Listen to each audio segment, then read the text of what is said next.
Kita itu kan hidup bukan mandiri ya. Kita tidak tahu apa penyebabnya, tetapi Betul. eh, lingkungan dan diri itu tentu saling berpadu.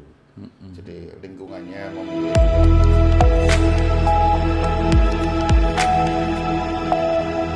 Hello everybody, how are you? Welcome to Kangguru Excellent Channel. Bersama kita malam ini ada orang yang cukup luar biasa. Bagaimana dia memulai sesuatu yang unik. Karena apa? Ini adalah dari desa langsung ke Surabaya sampai juga bisa kawasan nasional hanya dengan menguasai literasi. Bersama kita kita sambut Muhammad Khairi. Assalamualaikum. Waalaikumsalam warahmatullahi wabarakatuh. Ini luar biasa. Saya sangat tersanjung kedatangan jenengan itu. Iya. Jadi kabarnya bagaimana saat ini? Ya. Alhamdulillah kabar baik Bapak. Mudah-mudahan kita semuanya dalam lindungan Allah SWT. Iya. Kegiatannya semakin luar biasa ya, semakin padat juga itu walaupun pandemi. Online. Online ya, Acaranya online ya. banyak online. Setiap hari menghadap laptop. Iya. Sehingga kadang-kadang orang penting itu bukan berarti leha-leha, tapi juga terus bagaimana memikirkan yang di bidang kita, yaitu bagaimana seorang Muhammad Khairi yang bisa jadi memikirkan sudah nasional kawasannya itu. Ya, gimana? Tentang literasi ya, literasi itu. Itu ceritanya bagaimana? Kok sampai pada akhirnya bisa menjadi seorang yang bisa jadi ahli lah dalam bidang literasi itu. Awalnya itu kan jenengan dari desa. Kita kepingin tahu bagaimana ceritanya desa sampai menjadi ahli literasi lah begitu. Begini Pak Mutarom, sahabat saya, pemirsa ini sahabat saya yang sering bersharing. Saya ini kan memang anak desa, semula ya, sekarang jadi orang pinggir desa. Tentang literasi ya saya sempitkan dalam konteks mungkin saya suka baca, suka nulis ya. Dan yang berada di sekitar itu.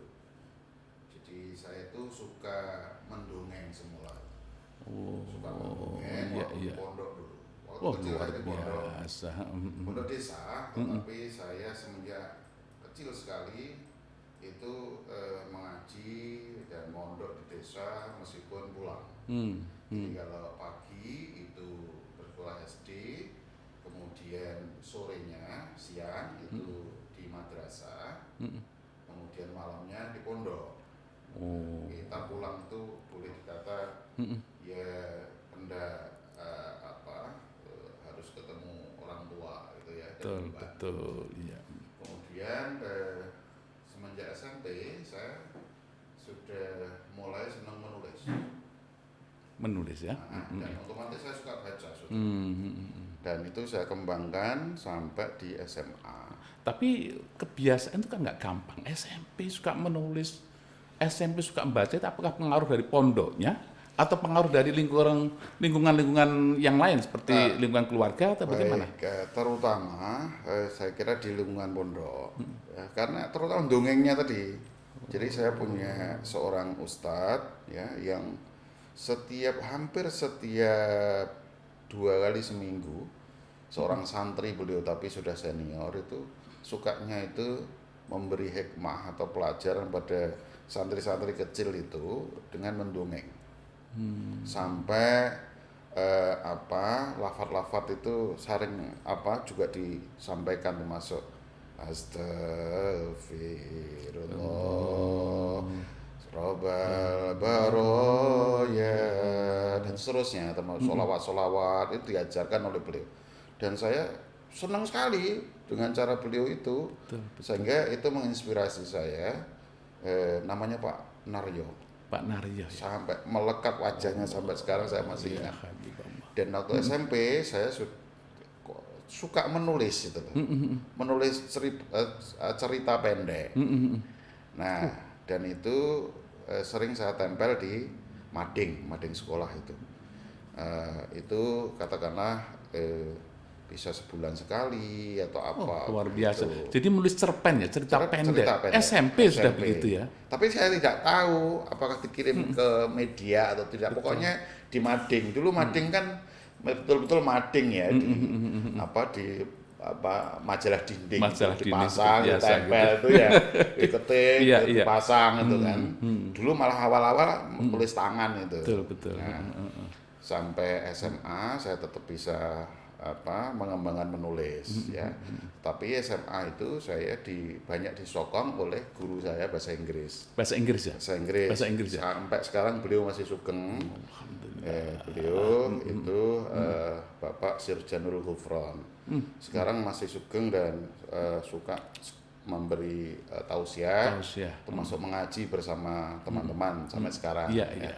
Dan beliau itu guru bahasa Inggris, tetapi saya selalu ditantang untuk membaca majalah bahasa Inggris. Wah, ini luar biasa. Jadi saya belajar bahasa Inggris bukan grammar saja, bukan reading saja, tapi sekaligus langsung itu Reader's Digest loh. Reader's Digest waktu SMA. Luar SMA ya. Tapi coba lihat ini ketika SMP sudah menulis, sementara ketika dengan Pak Naryo tadi itu kan cuma dongeng.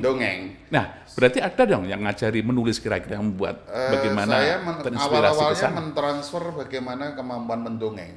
Saya insya Allah ya bisa dongeng itu. Saya suka kemampuan dongeng, seperti bagaimana saya belajar Pak beliau itu. Bagaimana kalau dialog suaranya harus besar, ada yang kecil dan seterusnya. Itu saya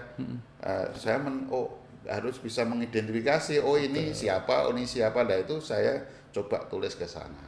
Dan terus terang loh, saya tidak pernah membaca cerpen-cerpen yang enteng. Jadi waktu SMA tulisan bacaan saya bukan bacaan remaja loh ya. Betul. Bukan bacaan remaja, yang saya baca ada cerpen serius waktu SMA itu. Iya. Dan sekali lagi saya dapat asupan buku atau majalah dari guru saya tadi. Sangat-sangat berutang budi pada beliau itu ya. Nah, waktu kuliah saya ketemu dosen menulis itu keras sekali. Wah. Sangat keras dan saya suka. Keras ya? Keras. Jangan-jangan Pak Budi Dharma? Bukan. Beliau itu guru informal saya. Informal. Bukan memberikan kuliah, bukan ya? Karena beliau sangat saya kagumi dan saya belajar dan dituntunnya itu bukan langsung tapi selalu dengan masukan-masukan. Tapi kalau dosen saya ini dosen akademik dulu. Ya, beliau itu sangat keras. Teman-teman tidak banyak yang suka. Tapi saya suka. Betul. Iya tahu siapa yang saya suka dengan kekerasan kan? Saya suka sekali. Tapi jenengan suka keras sekali beliau. Dan keras itu tegas maksud saya. Tuntutnya luar biasa tuntutannya. Kabarnya jenengan itu dari keluarga desa, itu keluarga keras. Kalau saya melihat itu pernah juga ketemu dengan saudara-saudara jenengan, saudara-saudara kan juga mulai dari bawah. Nah, ini kan jauh berbeda dengan apa yang saya lakukan. Ya. Tapi kerasnya itu hampir sama saya pikir. Ya, arti saya memang dari posisi dari desa itu memang punya semangat untuk bisa lebih baik lah. Jadi harus ada mobilitas sosial yang baik begitu. Nah, nun sewu, jadi tadi saya lanjutkan waktu saya semester 2 saya sudah mencoba menulis untuk koran. Lalu pada 86 itu. Iya 86. Lalu pada 86 akhir pada semester 3 tulisan saya sudah ada di koran. Semester 3 itu ya? Semester 3 saya kuliah itu. Saya cuma waktu itu terngiang-ngiang saja ketika membaca bagaimana karangan-karangan Sunyoto itu. Waduh, luar biasa Agus Sunyoto itu. Ya. Jadi 86 dan terus ini saya menulis masih mesin ketik gitu ya, cetak-cetak gitu. Kadang-kadang pinjem di HMJ, kadang pinjem di mana. Kalau pulang kampung pinjem di kelurahan. Gitu. Iya. Pokoknya di tas saya masih ingat itu ono perangko, ono apa amplop, ono kertas. Betul. Selagi dimanapun ada mesin ketik, saya pasti ngetik. Dan insya Allah saat itu saya cukup istiqomah, per bulan saya menulis tulisan itu sekitar 20 artikel. 1 bulan 20 artikel. Dimuat apa enggak urusan yang lain, yang paling penting 20 artikel. Dan bismillah harus dimuat meskipun beberapa. Jadi ada yang kadang 3, kadang-kadang 5, kadang belas, kadang-kadang iya betul. Honornya ya macam-macam, ada yang 15.000, ingat saya. Zaman dulu ya, Zaman besar dulu, itu, besar ya, itu. ada yang 25. Saya tahun ketika sudah 87 atau 88, 89 itu sudah bagusan. Jadi misalkan dimuat sudah naik nasional, sudah Kompas saya ada di Surabaya Pos saat itu, Betul. sudah ada di Japos, ada di Pikiran Rakyat dan macam saat itu loh ya, itu sudah menjelang lulus itu. Dan honornya bagus. Iya. Bagus sekali saat itu. Artinya saya pernah mendapat Surabaya Pos itu tertinggi menurut saya saat itu 60.000.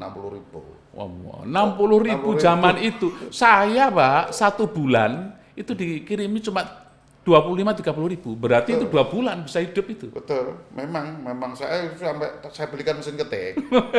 Itu saya belikan mesin ketik, Pak Tolong. Jadi saya waktu itu 60.000 ditambah ngelesi macam-macam, saya belikan mesin ketik saat itu.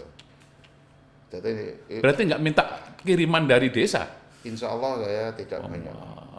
Karena saya memang ngelesi apa itu. Ya minta ya itu ya sekali tempo.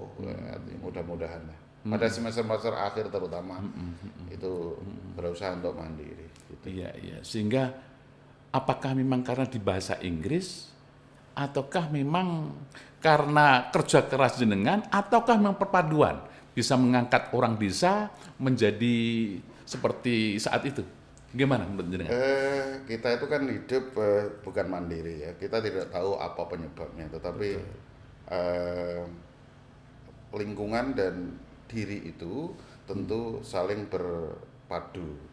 Jadi lingkungannya memungkinkan dan saya juga berusaha untuk bekerja keras. Artinya saya kebetulan memang suka, jadi menulis itu saya sukai. Karena saya sukai, jadilah mungkin bagi orang lain berat, bagi saya ya semula berat, tapi akhirnya jadi agak enteng. Nah sehingga kalau sekarang itu istilahnya panennya itu ya. Jadi betul. Karena bahasa Inggris tentu bantu saya karena saya membaca literatur banyak dan saya ngajar sastra dan kemudian saya menekuni bidang-bidang budaya macam-macam itu antara lain karena saya juga ada di jurusan ya. Jadi memang saya bersyukur untuk semuanya ini. Jadi bahwa lingkungan ini akhirnya diberikan oleh Allah kepada saya supaya saya berkembang. Ya. Kira-kira semacam itu. Terutama lingkungan tadi ya. Kalau kita lihat lingkungan jenengan di UNESA, jurusan jenengan itu ada orang yang bisa jadi budayawan yang tingkatnya sudah melejit sekali. Saya dengan Budi Dharma itu memang sering komunikasi dengan beliaunya. Nggih, beliau itu ya saya anggap sebagai guru lah. Saya banyak belajar dari beliau tentang falsafah hidup, terutama tentang sastra dan bagaimana dunia kepenulisan. Terus terang aja begitu. Jadi beliau ini guru saya, meskipun tidak kok secara rinci memberi bukan, tetapi saya sangat tekun untuk untuk belajar pada tulisan beliau dan juga berdialog termasuk bersharing, tapi memang bukan persis seperti orang belajar langsung setiap hari begitu. Dan terus terang saja beliau salah satu penulis favorit saya dunia ini, di dunia bukan di Indonesia. Dunia dia memang dia. Jadi salah satu penulis favorit di dunia itu nomor satu, salah satunya adalah Pak Budi Dharma. Terus terang, matur suwun untuk Bapak ini. Iya. Jadi ada Najib Mahfud misalkan itu dari Najib Mesir, ya, gitu ya. itu termasuk juga favorit saya. Jadi karya-karyanya, terus bagaimana mereka melihat hidup itu saya suka. Beliau juga, Pak Budi juga demikian. Jadi itu sangat mempengaruhi bagaimana orang, terutama saya dalam hal ini menjalani dunia tulis menulis.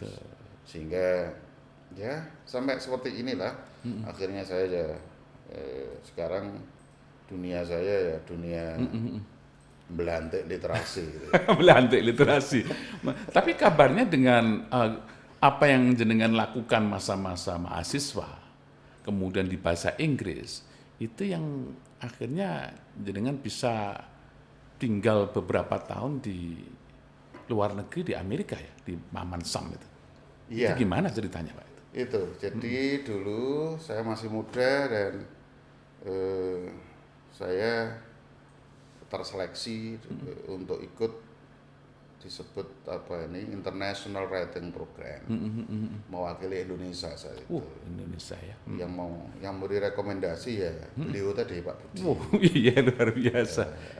Di sana saya bertemu dengan teman-teman penulis dunia saat itu 32. Iya.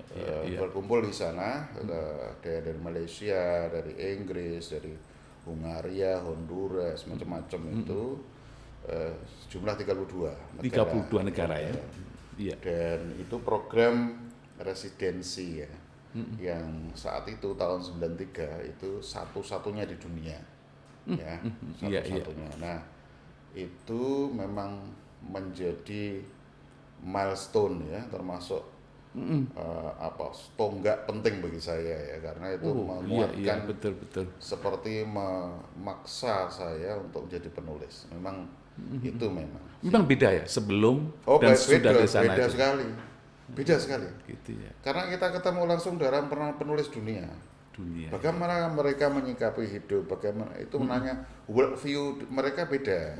Jadi saya ketemu ini, ketemu itu dari Honduras, dari ini sering di penjara macam-macam itu, kan sharing itu ya, sering kayak begitulah. Kita berbulan-bulan bertemu dengan mereka dan kita sharing tulisan macam-macam sehingga betul-betul mempengaruhi juga.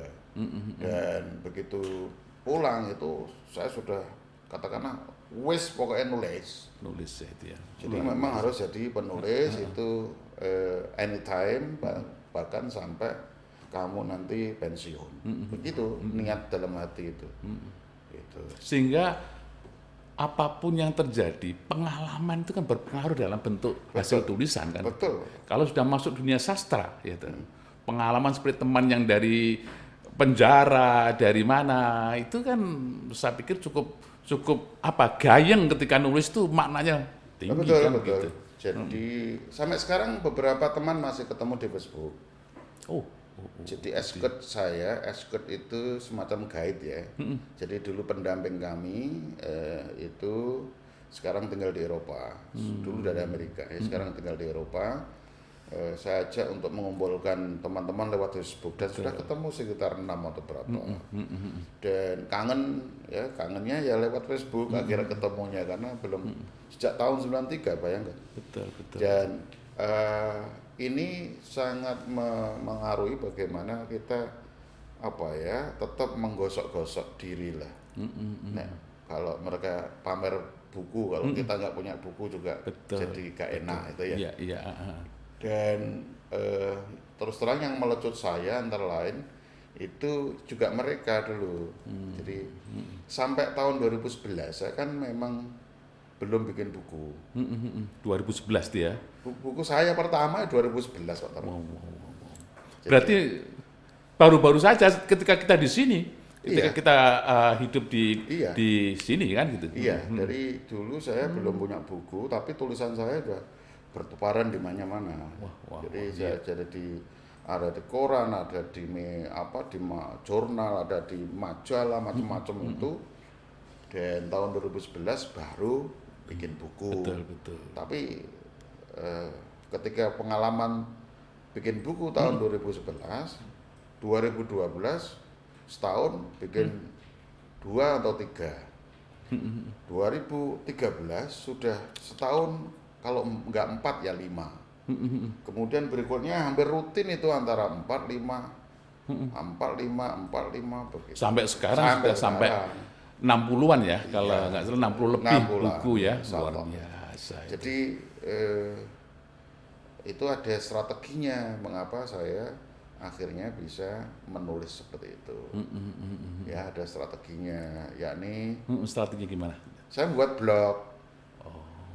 Jadi blog itu saya gunakan untuk penagih saya Gitu ya. menulis. Jadi kan ada tanggalnya itu.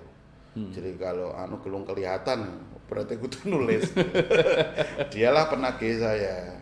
Nah, kadang-kadang tulisan yang saya pasang di blog itu kadang-kadang bisa saya ramesi lagi, saya kirim ke koran.